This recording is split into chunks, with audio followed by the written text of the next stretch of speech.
Oke, mohon maaf tadi videonya terputus. Oke, silakan kita masuk ke gigi ya. Saya jelaskan kembali bahwa ada saraf yang berhubungan dengan gigi. Jadi ketika kita sakit gigi itu rasa sakitnya itu bisa sampai ke bagian tubuh-tubuh yang lain. Mendengar suara pun ya yang bising itu ketika sakit gigi itu rasanya senut-senut sekali ya. Jadi pastikan bahwa kalian giginya tetap sehat. Kemudian kita masuk ke dalam tekak atau faring ya, bagian di dalam sini. Tekak atau faring merupakan tempat persimpangan saluran pencernaan dengan saluran pernafasan. Oh, di sini ada kekurangan. Jadi di sini nanti akan ada percabangan antara saluran pencernaan dengan saluran pernafasan ya. Faring dibagi atas nasofaring ya, bagian atas ini. Kemudian ada orofaring agak ke bawah. Kemudian laringofaring. Kemudian setelah faring nanti kita masuk ke dalam kerongkongan. Ya, berfungsi memindahkan makanan dari dalam mulut ke dalam lambung. Ya, kontraksi otot dinding faring dan adanya makanan di bagian atas esofagus berkontraksi secara bergelombang pada dinding esofagus atau nama lainnya adalah gerakan peristaltik. Jadi gerakan memijit-mijit makanan dari bagian atas ini, dari bagian tekak tadi percabangan untuk jalurkan ke lambung. Jadi nanti gerakannya adalah seperti memijat ya, sehingga makanan bisa secara teratur turun menuju lambung dan masuk ke dalam lambung ya. Ini bagian lambung, ini banyak di iklan-iklan obat itu ya, terutama obat mah. Lambung berfungsi menambahkan cairan asam pada makanan yang masuk, mengubahnya menjadi massa kental. Yang berikutnya melanjutkan proses pencernaan yang telah terjadi dimulai di dalam rongga mulut, menghasilkan enzim teleotik pepsin atau enzim pepsin, membentuk lipase yang mengurai lemak dengan bantuan lipase limoa. Jadi di dalam lambung ini nanti akan banyak sekali tambah-tambahan enzim ya. Ada sedikit tambahan yaitu mengenai pH atau zat keasaman pencernaan manusia. Ya, pH itu zat asam. pH itu zat keasaman.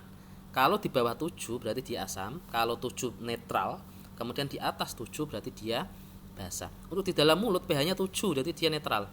Lambung langsung turun menjadi 2. Jadi dia asam sekali. Contoh asam mulai sedikit kecut. Mungkin kalian pernah mutah ya, kemutah, makanan sudah habis keluar semua, nanti yang keluar adalah cairan dari lambung. Itu kan rasanya kecut, pahit. Lah itu menandakan bahwa lambung itu sangat asam. Kalau kalian mah itu berarti asamnya sangat tinggi, maka harus segera ditambahi basa agar tidak terlalu tinggi. Makanya obat mah itu adalah sebenarnya sebagian besar adalah basa.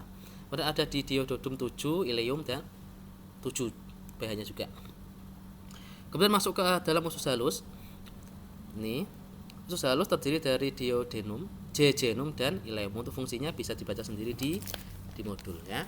Ada 2 cairan penting yang ditambahkan pada makanan, yaitu cairan empedu dan cairan pankreas. Kemudian setelah dari usus halus, makanan dimasukkan ke dalam usus besar. Usus besar dibagi menjadi beberapa bagian, yaitu cecum, kolon dan rektum ya.